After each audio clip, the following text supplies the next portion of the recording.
So hi guys, welcome to my YouTube channel. Guys, आज के इस वीडियो में हम बात करेंगे त्रिकोणमिति टेबल। आप त्रिकोणमिति टेबल याद करते हो और भूल जाते हो, ठीक है, बार बार भूल जाते हो।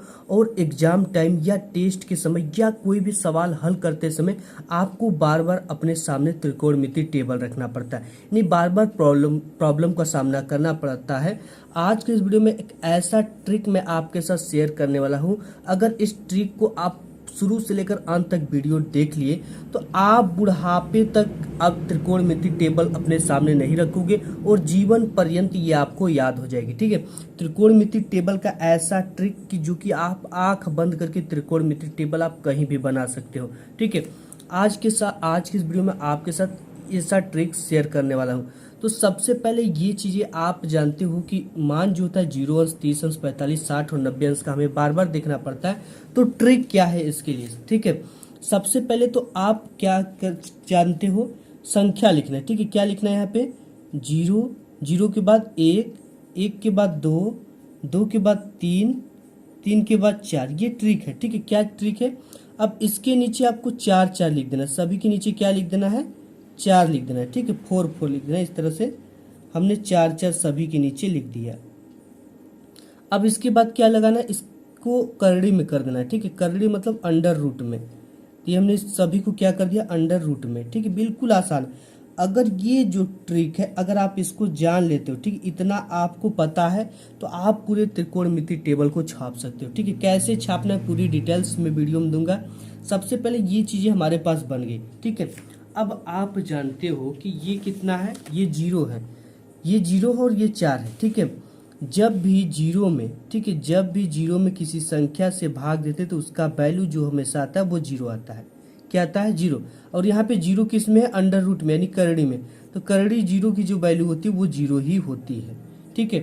तो यहाँ पे आपके साइन ए की वैल्यू क्या आ गई? 0 आ गई। अब इसके बाद यहाँ पे 1/4 है अंडर रूट में, ठीक है। तो यहाँ पे अंडर रूट 1 का वैल्यू जो होता है वो +-1 होता है, ठीक है। यानी इसे क्या लिखते हैं? केवल 1। और इसके बाद जो 4 है, ठीक है, अंडर रूट 4 की वैल्यू क्या हो जाएगी? अंडर रूट 4 की वैल्यू 2 हो जाएगी। ये कैसे होती है? आप जानते हो कि 4 को हम क्या लिख सकते हैं? 2 की पावर 2, ठीक है। अंडर रूट में तो अंडर रूट में। अब जो ये अंडर रूट लगा होता है, इसकी जो वैल्यू होती है वो कितना होती है आप जानते हो? इसकी वैल्यू होती है 1/2, पावर पे 1/2। अब देखो थोड़ा सा समझ लो, आप तो जानते हो कि √4 का जो अंडर रूट निकालेंगे तो उसका 2 आता है, ठीक है। अब 2 की पावर 2 लिखा हुआ है और इसकी वैल्यू कितना होती है करड़ी की? 1/2, ठीक है, 1/2। अब ये 2 से 2 कट जाएगा, जैसे यहाँ पे 2 गुणित 1/2 है, तो 2 से 2 क्या हो जाता है? कट जाते हैं। तो इसकी वैल्यू क्या बची? केवल 2। सिंपल। यहाँ पे क्या लिख देंगे? ये अंडर रूट 1 की वैल्यू कितना हो गई? 1। और 4 की वैल्यू क्या हो गई? 2। अंडर रूट 4 की वैल्यू 2, ठीक है। बिल्कुल आसान है। यानी अंडर रूट 4 का वैल्यू आप जानते हो कितना होता है? 2।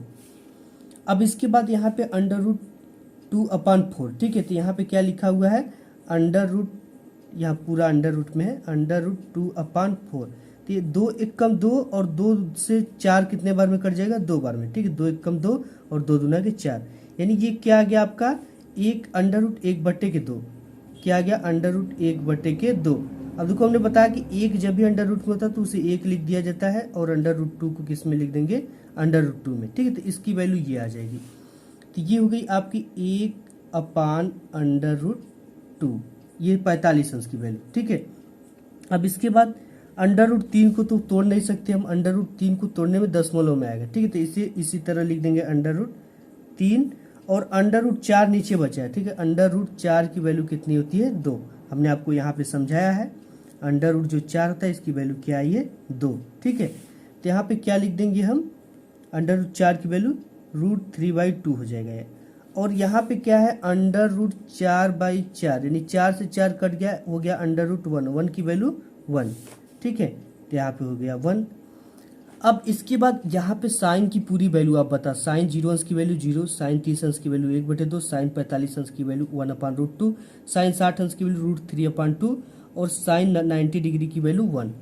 ये होगी। अब देखो क्या करना है। जो साइन होता है वो कॉस का उल्टा होता है, क्योंकि साइन बराबर लिखा जाता है ना, साइन A/1/cos A होता है, ठीक है। यानी कि सटीक इसका उल्टा, उल्टा देखो कैसे करना है।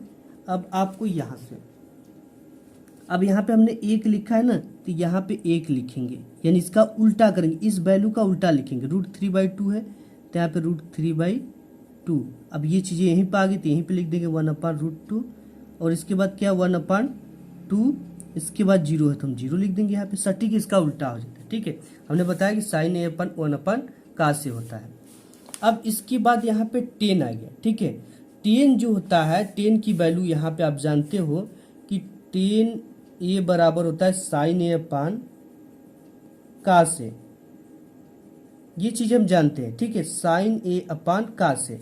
तो यहाँ पे देखो क्या करेंगे हम कि ये क्या है, sin/cos, यानी cos का भाग किस में हम दे रहे हैं, sin में दे रहे हैं, cos का भाग sin में। तब यहाँ पे क्या करेंगे, cos की वैल्यू का भाग किस में देंगे, sin की वैल्यू में, ठीक है। बिल्कुल आसान है, यहाँ पे आप थोड़ा सा समझ जाओ यहाँ पे। अब देखो यहाँ पे क्या हो गया, इसका भाग हम इसमें देंगे, यानी 0/1। अब 0/1 आ गया तो हमने बताया कि किसी भी संख्या का वैल्यू भाग जब 0 में देते हैं तो उसकी वैल्यू क्या आ जाती है, 0। तो यहाँ पे इसकी वैल्यू क्या आ जाएगी, 0 आ जाएगी, ठीक है। इस तरह से 0 हमने लिख दिया। अब इसका भाग हमें 1/2, इसका साइन का भाग इसमें देना है, तो 1/2 में हम किसका भाग देंगे, √3/2। ये हो जाएगा आपका √3/2, ठीक है। अब देखो गाइस, यहाँ पे जब भी इसको हम उल्टा करते हैं, यानी 1/2 गुणित भाग देने के लिए हम गुणा का चिन्ह लगा देंगे और इस वैल्यू को उल्टा कर देंगे 2/√3, ठीक है। इस तरह से हम करते हैं तो 2 से 2 आपका क्या हो जाएगा, कट जाएगा। वैल्यू क्या बचा, 1 ऊपर बचा है, नीचे क्या बचा, √3, ठीक है। तो यहाँ पे इसका जो वैल्यू हो जाएगा वो क्या हो जाएगा, 1/√3। चीज़ें समझ में आ रही हैं। यहाँ पे उल्टा यानी कि हमें इसका भाग किस में देना, इसमें देना है, ठीक है। तो हमने 1/2 लिखा, भागे √3/2। अब देखो इसको क्या करते, गुणा में करते तो इसकी वैल्यू उल्टा हो जाती है।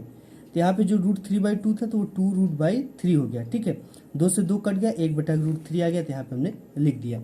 अब 1/√2 में 1/√2 से भाग दोगे तो क्या आ जाएगा आपका, 1, केवल 1 आता है, ठीक है। आप जैसे यहाँ पे दो लो, 1/√2 भागे 1/√2, इसको हमें भाग देना तो 1/√2, यहाँ पे गुणे का चिन्ह लगाएंगे तो ये उल्टा हो जाएगा, √2/1, √2 से √2 गया, 1 से 1 गया, बराबर क्या बचा, 1, तो 1 लिख दिया।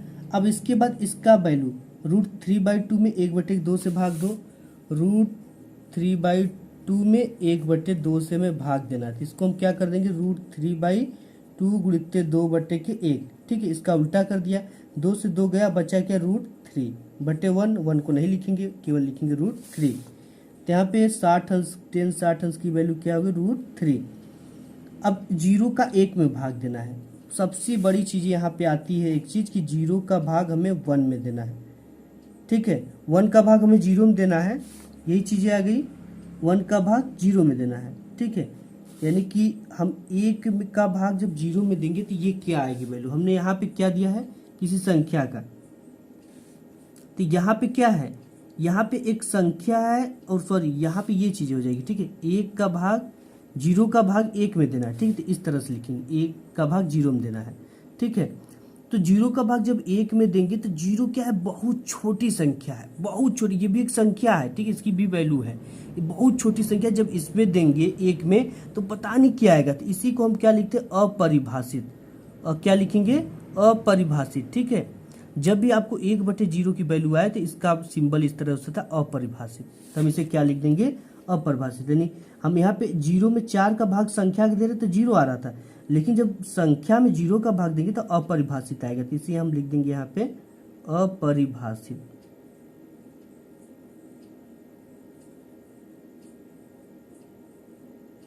ठीक है। यहाँ पे हमने लिख दिया। अब हमें क्या करना है, कोसेक की वैल्यू निकालना है, ठीक है।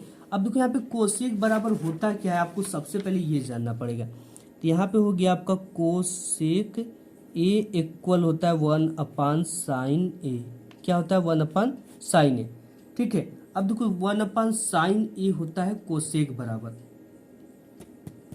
अब इसका मतलब होता है कि ये कोसेक का जो वैल्यू है ना, ये साइन का क्या उल्टा, जब भी हम जैसे यहाँ पे 3 है, 3 का उल्टा लिखना पड़ेगा तो 1/3 हम लिखेंगे, ठीक है। तो ये भी चीज़ क्या है, कोसेक जो साइन का सटीक उल्टा है, तो यहाँ साइन की जो वैल्यू है यहाँ पे रखना है, यानी उल्टा करना है साइन की वैल्यू को।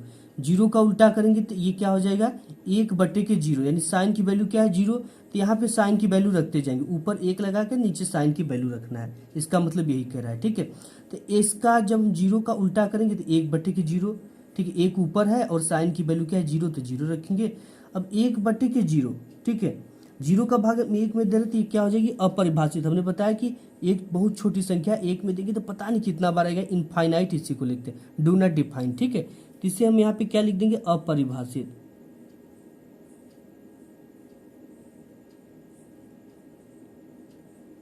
ये तो हमारा हो गया अपरिभाषित। अब इसके बाद √2 का 1/2 का उल्टा करेंगे तो केवल 2 आ जाएगा। ठीक है, इस चीज को आप समझ रहे होगे। यहाँ पे एक है, ये है साइन की वैल्यू क्या, 1/2, 1/2। अब इस चीज को हम जब उल्टा करेंगे तो 2 कहाँ चला जाएगा, ऊपर, तो हो जाएगा केवल 2/1, इसे लिखेंगे केवल 2। तो यहाँ पे आपका 2 हमने लिख दिया। अब 1/√2 का उल्टा केवल √2 हो जाएगा। ठीक है, रूट कहाँ चल जाएगा, ऊपर। अब इसके बाद यहाँ पे है आपका √3/2, तो ये हो जाएगा आपका 2/√3, उल्टा हो जाएगा, एक का उल्टा तो एक ही होगा। ठीक है, ये चीजें हो गई। अब इसके बाद हमें क्या है, सेक। सेक किसका उल्टा होता है, ये कॉस का उल्टा होता है। सेक जो होता है वो कॉस का उल्टा होता है। ठीक है, यानी सेक बराबर होता है आपका 1/cos से, सेक इक्वल। ठीक है, तो इसका भी हमें उल्टा करना है, तो एक का उल्टा तो एक ही होगा। ठीक है, एक का उल्टा क्या होगा, एक ही होगा। √3/2 का उल्टा कर देंगे तो 2/√3 हो जाएगा। 1/√2 का उल्टा करेंगे तो √2 केवल हो जाएगा। इसके बाद 2 का उल्टा करेंगे तो केवल 2 हो जाएगा। और जीरो का जब हम उल्टा करेंगे तो ये क्या हो जाएगा, 1/0। ठीक है, ये भी क्या आ जाएगा आपका, इनफाइनाइट। ठीक है, अपरिभाषित आ जाएगा।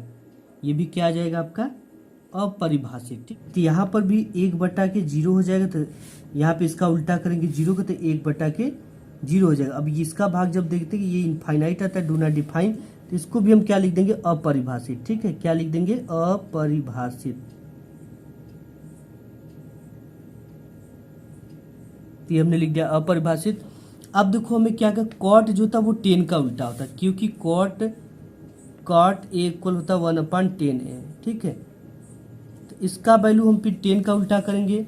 अब देखो जीरो का उल्टा हम कर रहे हैं तो क्या आ जाता है, अपरिभाषित। ठीक है, यहाँ पे भी जीरो का उल्टा क्या था, यहाँ पे जीरो का मतलब 1/0, तो इसका वैल्यू जो होता है अपरिभाषित आ जाता है। तो यहाँ पर भी हमें क्या लिख देना, अपरिभाषित।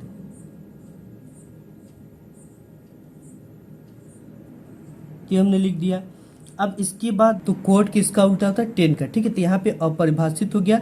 और यहाँ पे 1/√3 का उल्टा करेंगे तो क्या आ जाएगा, केवल √3। ठीक है, तो यहाँ पे हम लिख देंगे केवल √3। अब इसके बाद यहाँ पे हमें क्या करना है, एक है, एक का उल्टा करेंगे तो एक ही आएगा। ठीक है, एक का उल्टा एक ही आता है। अब इसके बाद √3 का उल्टा 1/√3 आ जाएगा यहाँ पे। अब इसके बाद आपका अपरिभाषित। ठीक है, यहाँ पे समझना, अपरिभाषित का मतलब क्या होता था, 1/0। ठीक है, 1/0 का उल्टा करेंगे तो 0/1 आ जाएगा। एक का भाग जब जीरो में देते हैं तो क्या आता है, किसी संख्या का भाग जब भी जीरो में देंगे तो इसकी वैल्यू ऑलवेज जीरो आती है। यहाँ पे इसकी वैल्यू क्या आ जाएगी, 0।